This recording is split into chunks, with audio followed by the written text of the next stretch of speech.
shortly after midnight on June 6, 1944, German radar stations along the French coast began reporting unusual aircraft movements over the English Channel. Operators tracked hundreds of slow-moving blips crossing into northern France, far more than routine reconnaissance or bombing raids. Within minutes, field telephones began ringing across Normandy. Local garrisons reported parachutes descending across multiple sectors at once. Some claimed entire battalions were landing near critical bridges. Others reported scattered groups moving through farmland and small villages. No single report matched another. Yet all agreed on one point. Allied troops were already behind German lines. To commanders responsible for defending the Atlantic Wall, the situation defied established expectations. For months, German intelligence had predicted that any invasion of Western Europe would begin with massive naval landings supported by bombing campaigns. Instead, the first confirmed contact came from airborne forces appearing across a wide geographic area before dawn. Patrols sent to investigate encountered small, aggressive groups of American and British paratroopers cutting communication lines, ambushing convoys, and disappearing into the darkness before reinforcements could arrive. Each engagement suggested a larger force operating nearby. In reality, the opening wave consisted of 3 Allied airborne divisions, the US, 82nd and 101st Airborne, and the British 6th Airborne Division. Their task was not to defeat German forces outright, but to isolate the invasion beaches by seizing bridges, crossroads, and key defensive positions. Yet, within the first hour of their arrival, something unexpected happened. The scale and location of the drops created confusion far beyond what Allied planners had anticipated. German headquarters struggled to determine whether they faced a limited airborne raid or the opening phase of a full invasion. That uncertainty spread through the chain of command, shaping every decision made before sunrise and setting the conditions for one of the most consequential days of the war. The decision to deploy airborne forces ahead of the Normandy landings emerged from a clear strategic calculation. Allied planners understood that the success of Operation Overlord depended on preventing German armored divisions from reaching the beaches during the first critical hours of the invasion. If panzer units could move quickly against the landing zones, they might push the assault back into the sea before Allied forces established a stable foothold. Slowing that response required disruption deep behind German coastal defenses long before the first landing craft approached shore. General Dwight D. Eisenhower and his senior commanders approved a plan that placed airborne troops directly in the path of potential German reinforcements. In the western sector, the U.S. 101st Airborne Division was tasked with securing the exits from Utah Beach by capturing causeways running through low-lying flooded terrain. Nearby, the 82nd Airborne Division would seize key towns and road junctions, including Sainte-Mère-Église, to block German troop movements toward the coast. To the east, the British 6th Airborne Division received orders to capture bridges spanning the Caen Canal and River Orne, preventing German armoured units from advancing toward Sword Beach. These objectives were not symbolic targets, they were operational choke points essential to the German response. The risks were considerable. Night airborne operations required precise navigation under conditions that rarely allowed precision. Transport aircraft would cross heavily defended airspace while maintaining tight formation in darkness. Anti-aircraft fire, low clouds, and the limitations of available navigation equipment made accurate drops uncertain. Paratroopers could land miles from designated zones, isolated from their units and surrounded by enemy forces. Even so, Allied planners accepted these dangers. They calculated that dispersed airborne troops could create a level of confusion disproportionate to their actual numbers. If German commanders were forced to react to threats appearing across multiple locations simultaneously, their response to the seaborne invasion might fracture at the moment when unity of command mattered most. By early June 1944, the aircraft were assembled, the divisions briefed, and the timing set. The invasion would begin not with the sound of waves against landing craft, but with parachutes opening in the dark. They were never supposed to land that way. As the first Allied transport aircraft crossed the Norman coastline shortly after midnight, the carefully timed airborne operation began to unravel. Heavy cloud cover obscured landmarks. German flak batteries opened fire, forcing pilots to take evasive action. Formation discipline collapsed as aircraft scattered to avoid explosions blooming in the darkness. Navigation lights were switched off to reduce visibility, and crews relied on dead reckoning, stopwatches, and limited radio beacons. Within minutes, paratroopers were being dropped miles from their intended landing zones. Men from the US 101st and 82nd Airborne Divisions descended across a wide arc of countryside. Some landed in flooded marshes deliberately created by German engineers to trap airborne troops. Others came down in orchards, pastures, or directly inside occupied villages. Units meant to assemble by regiment instead formed into small improvised groups made up of whoever happened to land nearby.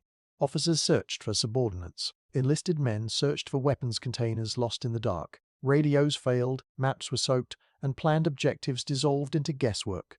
Yet the chaos produced an unintended effect. Isolated paratroopers did not wait for orders that could no longer arrive. They attacked targets of opportunity. Telephone wires were cut wherever found. Road junctions were occupied briefly, then abandoned.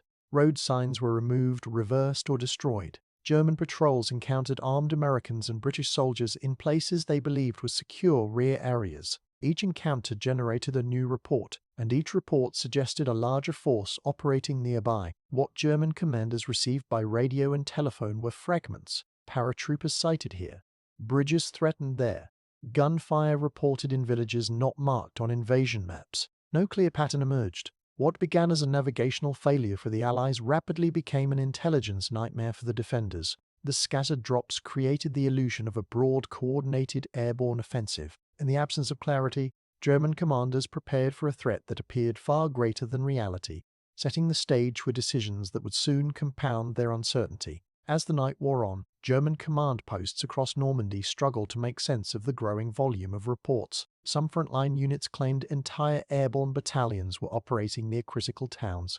Others reported only brief skirmishes with small sabotage teams. Telephone lines connecting coastal defenses to inland headquarters went silent as paratroopers cut cables or captured switching points. Radio traffic increased, but it brought little clarity. Messages contradicted one another, and reliable reconnaissance was impossible in the darkness. Field Marshal Erwin Rommel had long warned that an Allied invasion would be preceded by airborne landings designed to isolate the beaches. Yet on June 6th, he was away from Normandy, traveling to Germany. In his absence, command authority fragmented. German doctrine required high-level approval to commit armored reserves, particularly elite panzer divisions held back for a decisive counterattack. That approval rested with Adolf Hitler, who had issued strict orders that these formations were not to move without his direct authorization. Meanwhile, scattered engagements continued across the countryside. German units moving toward reported drop zones encountered unexpected resistance at crossroads, bridges, and narrow lanes. Some found their routes blocked by demolitions.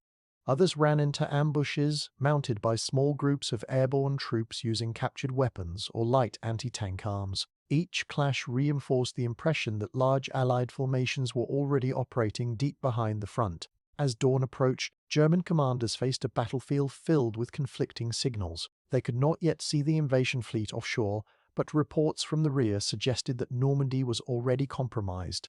Without clear intelligence, decisive action was delayed. Units hesitated, waiting for confirmation that never came. By the time the first light revealed ships massing off the coast, the Germans were already reacting to an invasion that, in their minds, had begun hours earlier and everywhere at once. At the eastern edge of the invasion zone, a small airborne force carried out one of the most decisive operations of the night. Just after midnight, gliders carrying troops of the British 6th Airborne Division descended toward a narrow strip of land beside the Caen Canal. Their objective was a pair of bridges vital to German movement between the coast and the interior. If these crossings remained in German hands, armored units could move rapidly toward the beaches once the invasion began. If they were seized intact, that route would be closed. The gliders landed with remarkable precision.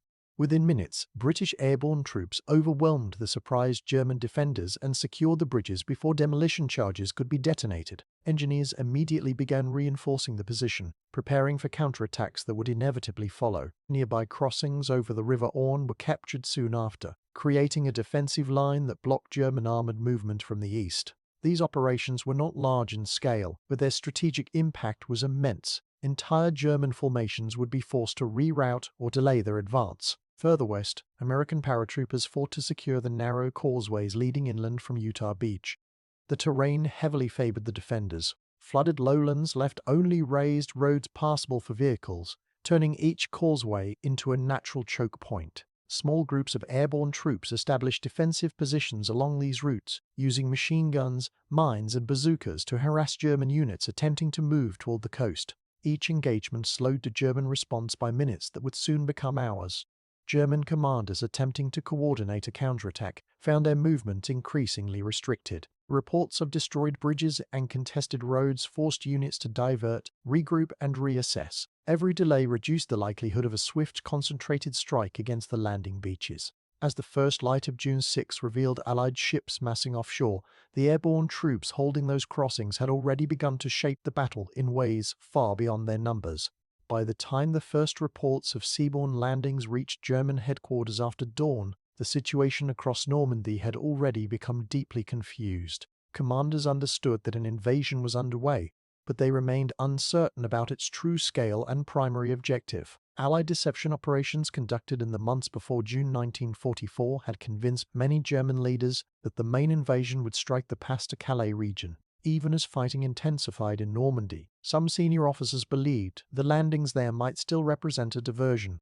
Airborne activity only deepened that uncertainty. Reports continued to arrive describing paratroopers operating across wide areas, attacking supply routes, and seizing key terrain. German intelligence officers attempted to estimate Allied strength based on these encounters. Many concluded that multiple airborne divisions had landed across northern France. In reality, scattered small unit actions created the impression of a much larger force. Commanders hesitated to commit reserves until they could confirm whether Normandy represented the main effort or a preliminary operation. Meanwhile, Allied airborne troops continued to exploit the confusion. Demolition teams destroyed bridges and rail lines linking German rear areas to the front. Engineers secured towns and crossroads that controlled movement toward the beaches. Signals units established communication links with approaching seaborne forces, allowing coordination between airborne and amphibious units. Each successful action reinforced the perception that Allied penetration was deeper and more organized than it actually was. As the morning progressed, German commanders faced a narrowing window for effective response. Without clear intelligence or unified direction, armored units remained delayed or misdirected. By mid-morning on June 6, the realization began to spread through German headquarters that the landings in Normandy were not a diversion, but the main invasion. By then, Allied forces had already established footholds along the coast, supported by airborne troops who had spent the night disrupting every attempt at a coordinated defense. Throughout June 6, isolated airborne units across Normandy fought to maintain control of terrain that had become critical to the success of the invasion. Many had landed far from their designated objectives, yet by first light they had reorganized into small defensive groups positioned along roads, bridges, and villages that German forces needed to secure. Without heavy armor or consistent artillery support, these paratroopers relied on mobility, improvisation, and the element of surprise to hold ground against counterattacks that began forming shortly after sunrise. In the town of Sainte-Mère-Église, elements of the U.S. 82nd Airborne Division secured one of the first settlements liberated on D-Day. German forces launched repeated attempts to retake the town, recognizing its importance as a crossroads leading toward Utah Beach. Airborne troops held their positions despite limited ammunition and mounting casualties, knowing that control of the town would determine whether German reinforcements could move freely toward the coast. Their resistance forced German units to divert time and manpower into prolonged engagements rather than advancing directly against the beaches. To the east, British airborne troops guarding the bridges over the Caen Canal and River Orne endured artillery fire and probing attacks throughout the day.